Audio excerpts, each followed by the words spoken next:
क्या आपने कभी सोचा है बुखार होने या पेट दर्द होने के समय हमें कुछ भी अच्छा क्यों नहीं लगता? खाना, संगीत, किसी से बात करना कुछ भी नहीं। इसका कारण है आपके शरीर से प्रकृति का बिगड़ जाना। कैसे करें प्रकृति की शक्ति से सेहत की साधना? योग, नेचुरोपैथी और आयुर्वेद के तमाम पहलुओं पर एक ज्ञानवर्धक कार्यक्रम।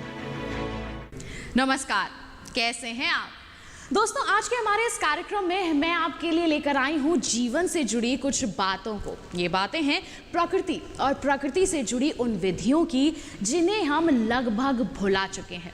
आज जहां मेडिकल साइंस ने कई असाध्य बीमारियों का इलाज ढूंढ निकाला है, तो वहीं लाइफस्टाइल से उपज रही हैं कई नई बीमारियां, है ना? जानते हैं क्यों? ऐसा इसलिए है क्योंकि हम सभी प्रकृति से दूर होते जा रहे हैं। बढ़ता हुआ स्ट्रेस, डायबिटीज, ब्लड प्रेशर हम सभी के जीवन का हिस्सा बन चुका है। ऐसे में हम कैसे प्रकृति को आधार बनाकर निरोगी रह सकते हैं और साथ ही साथ बिना दवा के स्वस्थ जीवन जी सकते हैं? जी हाँ, चौंकिए मत। आज मैं आपको बताऊंगी एक ऐसी ही चिकित्सा के बारे में जो बिना दवाई के आपको निरोगी काया दे सकती है और साथ ही साथ आपको आजीवन स्वस्थ बनाए रख सकती है। तो फिर आइए आपको इस कमाल की बात के बारे में बताती हूँ और सबसे पहले यहाँ पर बात करते हैं हम प्रकृति के बारे में।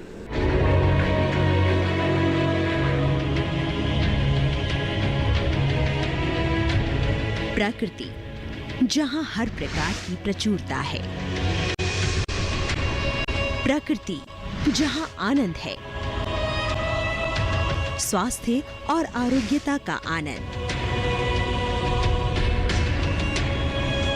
प्रकृति में सबसे कमाल की चीज है आपसी मेल। तभी तो प्रकृति के 5 महातत्व पृथ्वी, जल, अग्नि, आकाश और वायु पर टिका आयुर्वेद हो, नेचुरोपैथ हो या एक्यूप्रेशर, स्वस्थ जीवन जीने की प्रक्रिया एक औषधि विहीन चिकित्सा है। सभ्यता के विकास के साथ ही जीवन जीने के लिए लगातार प्रयासरत रहा मानव। इसके लिए उसने विभिन्न चिकित्सा पद्धतियों को अपनाया, फिर चाहे वो निरोग रहने का नुस्खा योग हो, आयुष और वेद के मिश्रण से बना आयुर्वेद।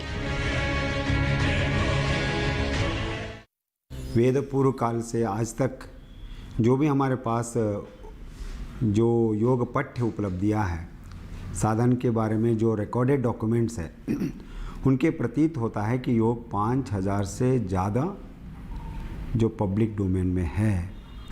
योग हमारा आध्यात्मिक विकास के लिए ही उद्भव हुआ है। आध्यात्म ही हमारा श्रेय है। लेकिन चलते चलते हमने 4वीं शताब्दी में जब आगम शास्त्र और तंत्र का बहुत ज़ोर से उपयोग होने लगा, तब से लेकर वो योग का प्रभाव शरीर और मन पर भी होता है। तब उन लोगों ने अनेक साधनों को आविष्कार किया। गौरतलब है कि बीमारियां 2 तरह की होती है। एक तो जो बाहर से आपके शरीर के भीतर प्रवेश करती है और दूसरी जो शरीर के भीतर पैदा होती है।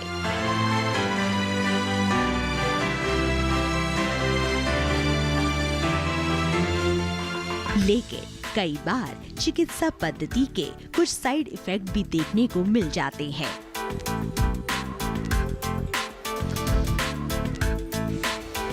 ऐसे में सवाल उठता है कि आखिर चिकित्सा की वो कौन सी पद्धति है जिसके साइड इफेक्ट ना हो।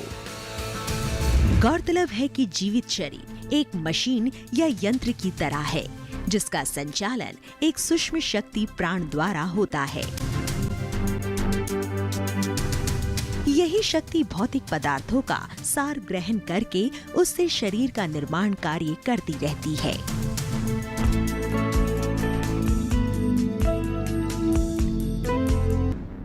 हम ये मान के चलते हैं कि हमारे शरीर का निर्माण 5 महाभूतों से हुआ है। मिट्टी, पानी, धूप, हवा और आकाश। इन्हीं 5 तत्वों से शरीर की चिकित्सा जब की जाती है तो उसको हम प्राकृतिक चिकित्सा कहते हैं। प्राकृतिक चिकित्सा के अंतर्गत बहुत सारी चिकित्सा पद्धतियाँ आती हैं, जैसे मिट्टी चिकित्सा है, जल चिकित्सा है, वायु चिकित्सा है, अग्नि चिकित्सा है, सूर्य किरण चिकित्सा है, आहार चिकित्सा है, उपवास चिकित्सा है। तो रोगों का जो निदान है वो इन सारी चिकित्सा पद्धतियों के सम्मिलित सहयोग से होता है। प्राकृतिक चिकित्सा के बारे में देखा जाए तो ये कोई गंभीर विषय नहीं है, और जब तक मनुष्य स्वाभाविक और सीधा साधा जीवन व्यतीत करता रहता है तब तक वो प्रकृति की इन शक्तियों का प्रयोग करके लाभान्वित होता रहता है। लेकिन जब स्वाभाविकता को त्याग कर अपने लाइफस्टाइल और खान-पान को अधिक आकर्षक बनाता है तब प्रकृति के नियम से हट जाता है और स्वास्थ्य संबंधी समस्याएं बढ़ने लगती हैं।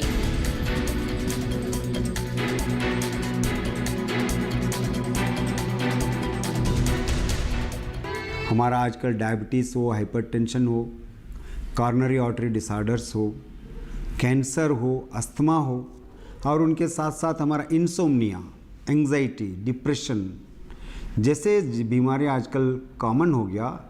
इसका कारण है हमारा लाइफस्टाइल, खान पीन का जो संबंध में जो बदलाव आया है उसके कारण है। इन्हीं कारणों की वजह से हमारा आजकल है।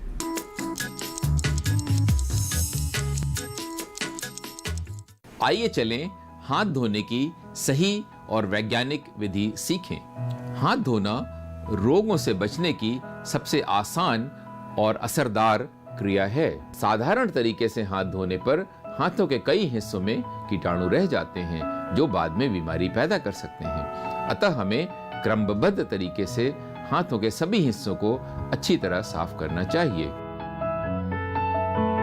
हाथ धोने से पहले अंगूठी और घड़ी उतार दें और अपने नाखूनों को हमेशा छोटे रखें।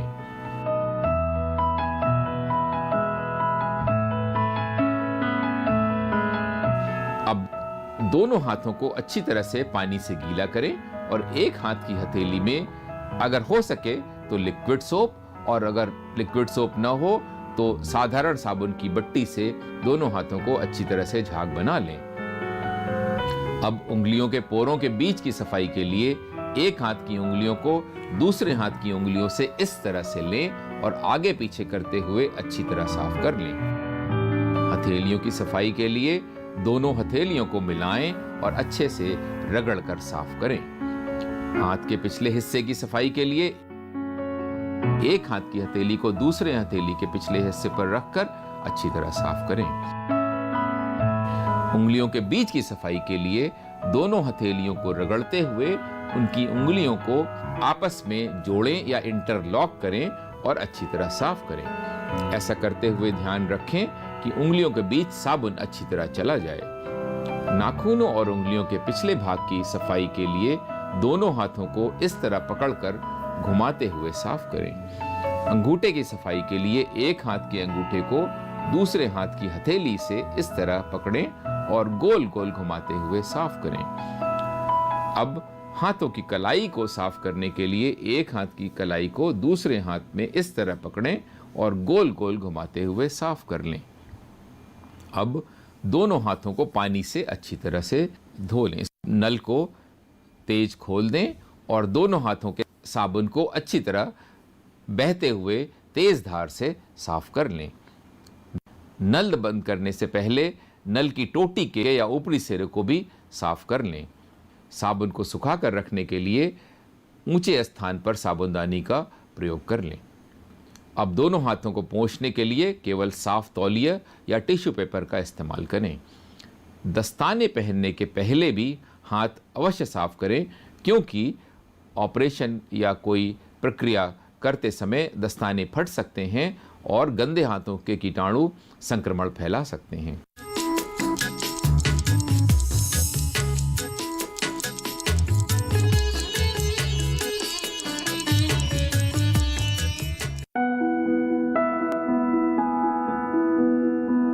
गौरतलब है कि शरीर माटी का पुतला है और माटी के प्रयोग से ही शरीर की बीमारियां दूर की जा सकती है।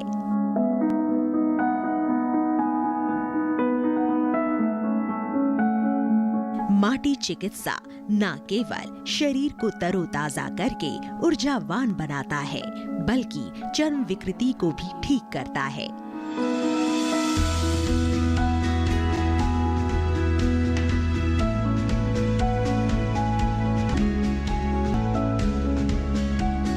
मिट्टी प्राकृतिक चिकित्सा का एक महत्वपूर्ण उपचार है।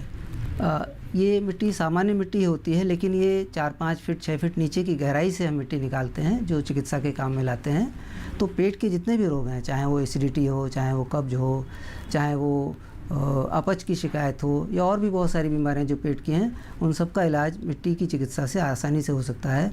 और जो चर्म रोग हैं, जो इस तरह की जो बीमारियां हैं, अदरवाइज़ भी रिफ्रेशिंग के लिए आपने बहुत कई बार साबुन से स्नान किया होगा, लेकिन मैं आपको विश्वास दिलाना चाहता हूँ कि अगर आप मिट्टी से स्नान करेंगे तो आपको कहीं ज़्यादा अच्छा और ज़्यादा कंफर्टेबल फील होगा। हमारे शरीर में डिप्रेशन यानी तनाव अग्नि और वायु के असंतुलन से होता है। पाश्चात्य थैलियाँ जहाँ दिमाग को शिथिल करने की दवाएं देती हैं, वहीं एक्यूप्रेशर, नेचुरोपैथी, योग और ध्यान से हम न केवल आर्थराइटिस, मोटापे से मुक्त हो सकते हैं, बल्कि spondylitis, sciatica, psycho disease, depression, यहाँ तक कि डायबिटीज और ब्लड प्रेशर से भी मुक्त हो सकते हैं।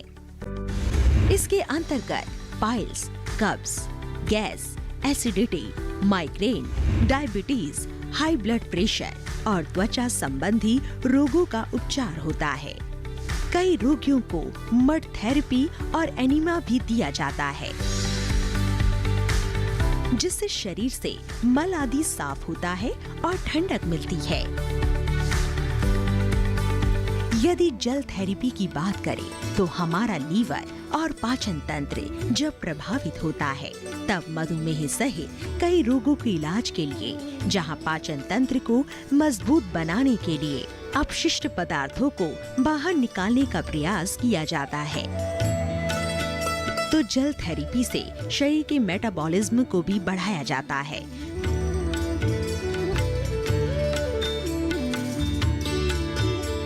इसके बाद योग से शरीर को फिट रखने का प्रयास किया जाता है। पवन मुक्त आसन, धनुरासन आदि योग डायबिटीज में काफी लाभदायक होते हैं। यदि बात करते बढ़ती उम्र में घुटने में दर्द या उच्च रक्तचाप की, तो प्राकृतिक चिकित्सा में इसे भी पेट से जुड़ी बीमारी के रूप में देखा जाता है।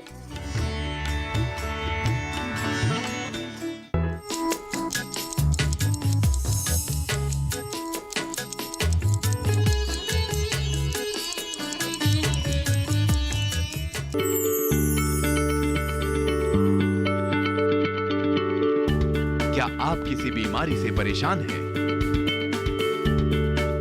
चाहते हैं डॉक्टर की सलाह? तो हम हैं आपके साथ। बताएंगे आपको जीने की राह। समस्याएं आपकी, समाधान देश के मशहूर विशेषज्ञों के। घर बैठे बात करें देश के जाने माने डॉक्टरों से। हमारे लाइव प्रोग्राम स्वस्थ किसान में हर शनिवार शाम 6 बजे से 7 बजे तक।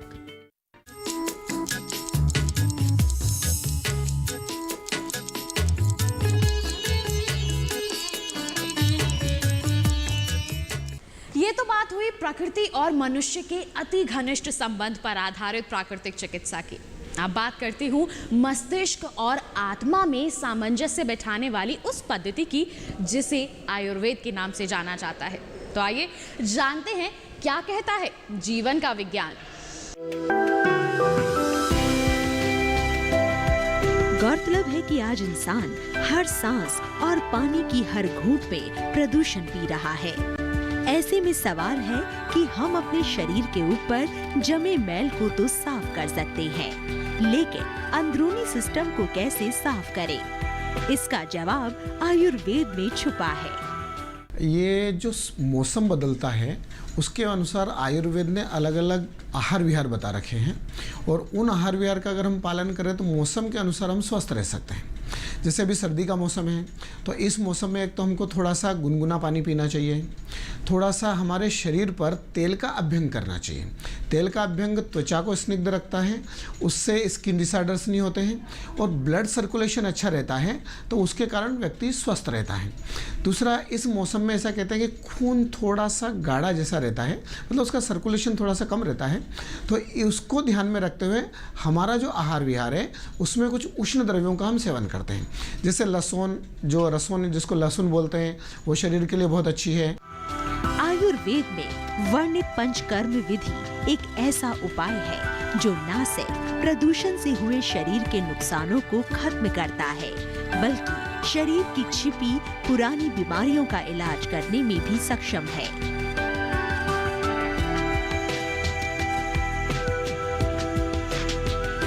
गठिया, लकवा, पेट से जुड़े रोग, sinus, migraine, cervical spondylitis, sciatica, BP, diabetes, liver संबंधी विकार, जोड़ों का दर्द, आंख और आंत की बीमारियों आदि के लिए पंचकर्म किया जाता है। ये जो अभी पेशेंट के ऊपर ट्रीटमेंट हो रहा है, ये पंचकर्म के अंदर आता है और इसका नाम है जानु बस्ती।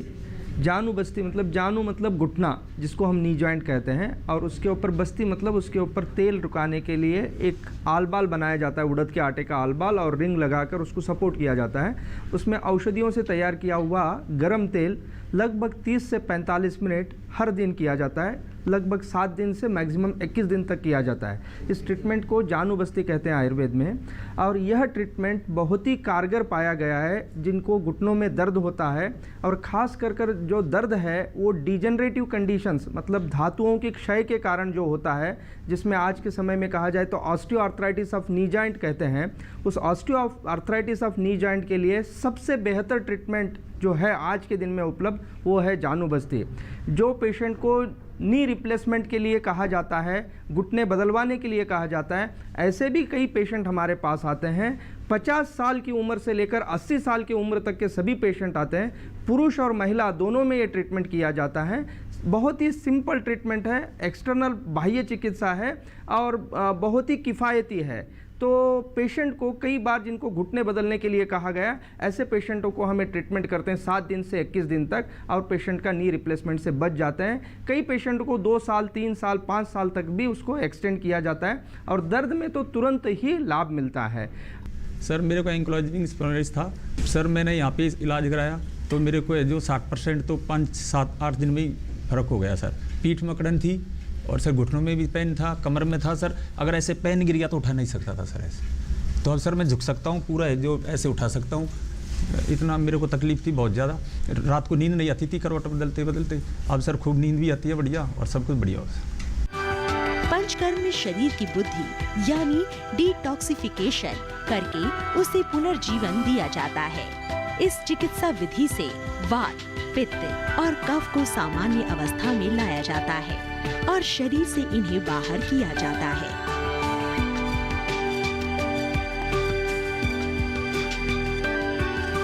शरीर के विभिन्न अंगों और रक्त को दूषित करने वाले अलग अलग रासायनिक और विषैले तत्वों को शरीर से बाहर निकालने के लिए विभिन्न प्रकार की प्रक्रियाएं प्रयोग में लाई जाती हैं। इस कंडीशन का नाम प्रोग्रेसिव मस्कुलर डिस्ट्रॉफी है, और इसमें शरीर का हर मसल जो है प्रोग्रेसिवली वीक होते जाते हैं। और इसमें आज के दिन में मॉडर्न मेडिसिन में या अलग मेडिसिन की संप्रदाय में इतना अच्छा फ़ायदा नहीं मिलता है, पर आयुर्वेद के जरिए अगर हम इसका ट्रीटमेंट कर रहा है तो इसमें अलग अलग स्टेप्स है, जिसमें एक स्टेप जो अभी ट्रीटमेंट आप जो देख रहे हैं जिसका नाम है षष्टिक शाली पिंड स्वेद, इसको एक अलग नाम भी दिया गया है जिसका नाम है न्यवरकीड़ी। तो इसमें एक प्रत्येक टाइप का चावल का इस्तेमाल करते हैं। जो लाल कलर का चावल होता है जो 60 दिन में पक जाता है, उसी चावल का इस्तेमाल इस ट्रीटमेंट प्रक्रिया में यूज़ करते हैं। इस चावल का विशेषता ये है कि ये एक बार हम ट्रीटमेंट में यूज़ करते वक्त वो पिघल कर उसका पूरा एसेंस जो है वो शरीर की नसों में और मसल्स में उसका फ़ायदा होता है। तो ये ट्रीटमेंट प्रक्रिया इस बीमारी में बहुत लाभदायक है। सिर्फ इसी में ही नहीं, अलग अलग नसों की बीमारियों में और जो मस्कुलर रिलेटेड बीमारियां होता है उसमें भी ये बहुत फ़ायदापन है। पिछले 3 साल से गर्दन के दर्द, कमर दर्द और कंधों के दर्द से परेशान था। कई जगह मैंने इलाज करवाया, हर जगह मुझे डॉक्टरों ने सिर्फ ऑपरेशन ही बताया। यहाँ आने के बाद सर मैं 15 दिन में ही बिल्कुल ठीक हूँ और कोई मुझे दर्द नहीं है। काफ़ी मूवमेंट मेरा अच्छा हो गया, बिल्कुल स्वस्थ हूँ। पंचधारा कर्म से मैंने अपनी चिकित्सा कराई है सर और मुझे बहुत अच्छा लग रहा है सर। कहने की जरूरत नहीं कि आजकल संक्रामक रोग और लाइफस्टाइल से जुड़ी हुई समस्याएं काफी बढ़ रही हैं। इसी तरह इम्यून सिस्टम से जुड़ी हुई परेशानियां भी कम नहीं है। वजह है शरीर में विषैले तत्वों का पहुंचना और शरीर की इम्यूनिटी का कम होना। ये विषैले तत्व हवा के अलावा सब्जियों, फलों, अन्न आदि में मौजूद विभिन्न रसायनों और कीटनाशकों की वजह से पहुंचते हैं। विशेषज्ञ बताते हैं कि अगर हम साल में एक बार पंचकर्म करवा लें तो इन तमाम समस्याओं से बच सकते हैं। जो आज की तनावपूर्ण भागदौड़ भरी जिंदगी में जो हर एक व्यक्ति किसी न किसी प्रकार के तनाव से ग्रसित होकर कभी एंग्जाइटी न्यूरोसिस से, कभी डिप्रेशन का शिकार हो जाता है, या नींद नहीं आना जिसको इंसोम्निया कहते हैं, या छोटे मोटे पागलपन से भी वो ग्रसित हो जाता है। तो ये सभी प्रकार की साइकोलॉजिकल जो बीमारियां हैं, इसके अलावा जो न्यूरोलॉजिकल मतलब जो ब्रेन से संबंधित बीमारियां हैं, ब्रेन का डिजनरेशन होने के कारण जैसे कि पार्किंसंस है या सेरेब्रल एट्रोपी है या सेरेबेलर एट्रोपी है, जो मस्तिष्क का क्षय होने से, वहाँ की तंतुओं का ह्रास होने से जो बीमारियां होती हैं, इस प्रकार की जो साइकोलॉजिकल या साइकोन्यूरोटिक कंडीशन या प्योर न्यूरोलॉजिकल जो बीमारियां हैं जो आज प्रतिदिन बढ़ रही हैं, उस बीमारी के लिए एक बहुत ही सरल और बहुत ही कारगर और सफलता देने वाली ऐसी आयुर्वेद चिकित्सा विधान जो पंचकर्म के अंतर्गत आता है, जिसका नाम है शिरोधारा। शिरोधारा मतलब यहाँ सर के ऊपर खास कर जो फोरहेड है वहाँ से लेकर स्काल्प के ऊपर औषधियों से तैयार किया हुआ, विशिष्ट औषधियों से तैयार किया हुआ तेल की धारा लगभग 30 से 45 मिनट प्रतिदिन और 7 दिन से 21 दिन तक की जाती है। मानना ही होगा कि आयुर्वेद भारत का बहुत ही पुराना इलाज का तरीका है।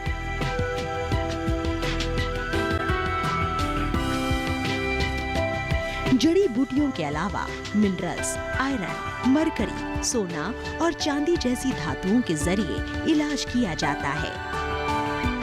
हम लोग बेसिकली मेडिसिनल प्लांट डिपार्टमेंट या द्रव्यगुण विभाग की तरफ से ऐसी ड्रग्स पर रिसर्च करते हैं जो जिसके लिए फ्यूचर चाहता है कि हम सेफ ड्रग्स को प्रोड्यूस करें, क्योंकि ये एक्सपीरियंस साइंस है। हमारे पास रिजल्ट ऑलरेडी होते हैं कि ड्रग इफेक्टिव है, बट हाउ इट वर्क्स ये सब जानने के लिए हम फार्माकोलॉजिकल रिसर्चेस और फाइटोकेमिकल रिसर्चेस करते हैं। हम बहुत सारी ड्रग्स पे काम कर रहे हैं। हमारे स्टूडेंट ने मेद्य ड्रग्स पर काम किया है और यह जानकर कि ये मेद्य ड्रग्स किस तरह से डिमेंशिया या पार्किंसोनिज्म के पेशेंट्स पर काम कर सकती हैं, जो कि आज एक मेजर प्रॉब्लम बन गई है ओल्डर पर्सन के लिए, उनके लिए हमने ये इस्टेब्लिश किया है। हमारा डिपार्टमेंट लगातार ऐसे ही मेडिसिनल प्लांट को इस्टेब्लिश कर रहा है जो इजीली अवेलेबल है, जो ज़्यादा फ्रूटफुल हैं और जो सेफ हैं। केवल इतना ही नहीं, आयुर्वेद में शुरुआत से ही सर्जरी का एक खास हिस्सा रहा है। महर्षि चरक ने जहां चरक संहिता को काय चिकित्सा यानी मेडिसिन के एक अहम ग्रंथ के रूप में बताया है, वहीं महर्षि सुश्रुत ने शल्य चिकित्सा यानी सर्जरी के लिए सुश्रुत संहिता लिखी है। दोस्तों जरा एक क्षण रुककर आप भी जल, आकाश, पृथ्वी, वायु, अग्नि को अपने शरीर में महसूस करके देखिए और ज़रा सोचिए कि क्या आप रोज़मर्रा की ज़िंदगी में इन सभी तत्वों का अपने शरीर से मेल कराते हैं। कहना होगा दोस्तों कि नेचुरोपैथी जहां पर्यावरण के साथ साथ कुदरती तरीके से स्वस्थ जीवन जीने की एक कला है, एक चिकित्सा दर्शन है, वहीं आयुर्वेद लंबी और स्वस्थ जिंदगी की एक पाठशाला है ना ये कमाल की बात। तो दोस्तों इसी के साथ आज के कार्यक्रम में बस इतना ही। अगले सप्ताह मिलूंगी आपसे, पूछूंगी आपसे कैसे हैं आप। नमस्कार। मनुष्य कितना भी बुद्धिमान हो जाए, नई खोजें कर ले, मगर वास्तविकता ये है कि वो जो नए संसाधन खोज रहा है, उन सब का आधारभूत स्रोत तो प्रकृति ही है।